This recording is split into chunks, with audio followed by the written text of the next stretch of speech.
Bayangkan anda berada di sebuah pantai. Ada matahari yang terang bersinar. Pokok ditiup oleh angin kencang. Ikan dan juga kapal berlayar dan berenang di lautan yang bergelora. Kesemua ini berlaku kerana disebabkan oleh tenaga.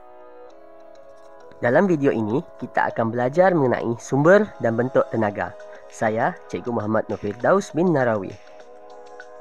Pertama sekali murid-murid, kita mestilah memahami apakah konsep tenaga. Untuk memudahkan kefahaman, cikgu sertakan satu contoh. Tengok gambar bayi ini. Seorang bayi menyatakan, saya rasa bertenaga, saya nak bermain sekarang.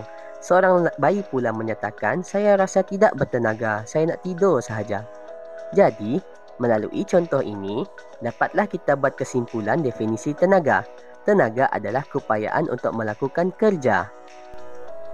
Objektif kita yang pertama untuk video ini adalah kita akan memerihalkan 9 jenis sumber tenaga dan 9 bentuk tenaga.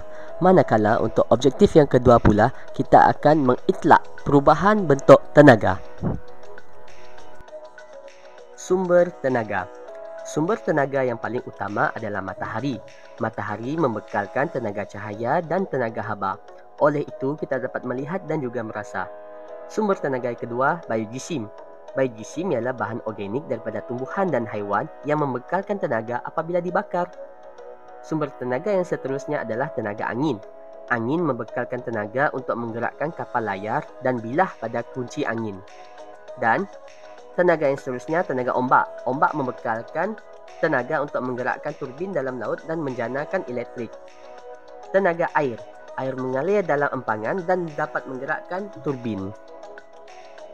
Sumber tenaga makanan. Makanan daripada tumbuhan dan haiwan membekalkan tenaga kepada manusia dan haiwan. Sumber tenaga nuklear. Tenaga yang dihasilkan daripada bahan nuklear dapat menjanakan elektrik. Sumber bahan api fosil. Sumber ini terdiri daripada petroleum, gas asli dan arang batu. Bahan api fosil ialah sumber tenaga utama penjenaan elektrik dan menggerakkan kenderaan. Dan yang terakhir adalah sumber daripada bateri. Bateri ialah sumber tenaga yang dihasilkan oleh manusia untuk membekalkan tenaga elektrik. Begitulah tadi 11 jenis sumber tenaga. Sekarang kita akan belajar mengenai bentuk tenaga pula. Untuk memudahkan kefahaman, bentuk tenaga adalah jenis-jenis tenaga yang terhasil daripada satu sumber tenaga. Satu sumber tenaga boleh mempunyai beberapa bentuk tenaga. Bentuk tenaga yang pertama adalah tenaga suria. Tenaga ini terhasil daripada sumber matahari. Tanpa tenaga suria, kita akan berasa sejuk dan dunia kita akan menjadi gelap. Bentuk tenaga yang seterusnya adalah tenaga haba. Tenaga haba ini membekalkan kepanasan kepada kita. Contoh tenaga haba adalah apabila kita memegang lampu bab yang panas. Ouch! Jangan pegang. Bentuk tenaga nuklear.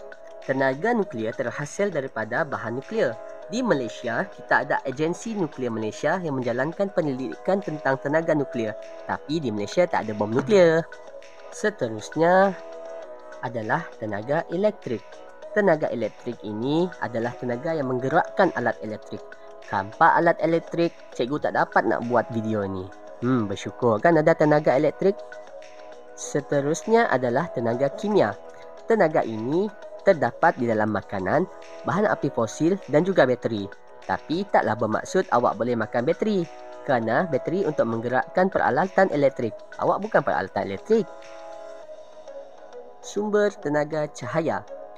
Tenaga cahaya dapat menerangi kawasan yang gelap, tapi tak boleh menerangi hati yang gelap. Bentuk tenaga yang seterusnya adalah tenaga kinetik. Tenaga kinetik ini wujud dalam semua objek yang bergerak. Kalau anda bergerak, maksudnya anda mempunyai tenaga kinetik. Seterusnya adalah tenaga keupayaan. Tenaga keupayaan ini terletak pada objek yang mempunyai kedudukan yang tinggi ataupun objek yang dapat diregangkan ataupun dimampatkan. Semakin tinggi satu objek, semakin banyak tenaga keupayaan yang ada dalam objek tersebut. Jadi, lebih tinggi pokok kelapa, lebih sakitlah kepala apabila buah kelapa itu jatuh. Bentuk tenaga yang terakhir adalah tenaga bunyi.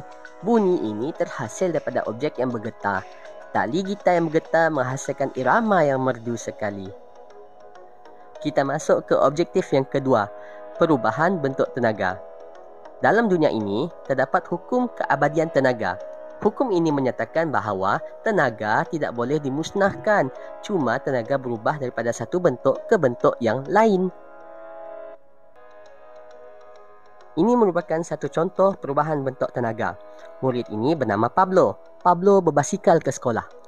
Pada awal pagi, Pablo mengambil sarapan. Sarapan ini mengandungi tenaga kimia. Selepas itu, Pablo berbasikal ke sekolah.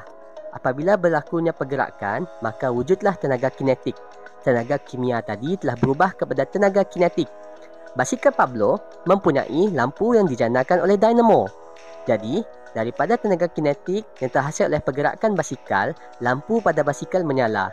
Daripada tenaga kinetik berubah kepada tenaga cahaya dan juga tenaga haba.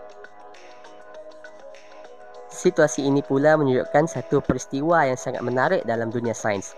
Situasi ini berlaku apabila Sir Isaac Newton duduk berehat di bawah sebatang pokok. Tiba-tiba, sebiji apel jatuh ke kepala beliau dan beliau pun mendapat inspirasi mengenai hukum graviti. Namun apa yang berlaku adalah buah apel yang berada pada kedudukan yang tinggi mengandungi tenaga keupayaan tinggi dan berubah kepada tenaga kinetik apabila terjatuh ke bawah. Itu sahaja perkongsian kita untuk video kali ini. Selamat mencuba, selamat belajar dan jangan lupa like dan subscribe.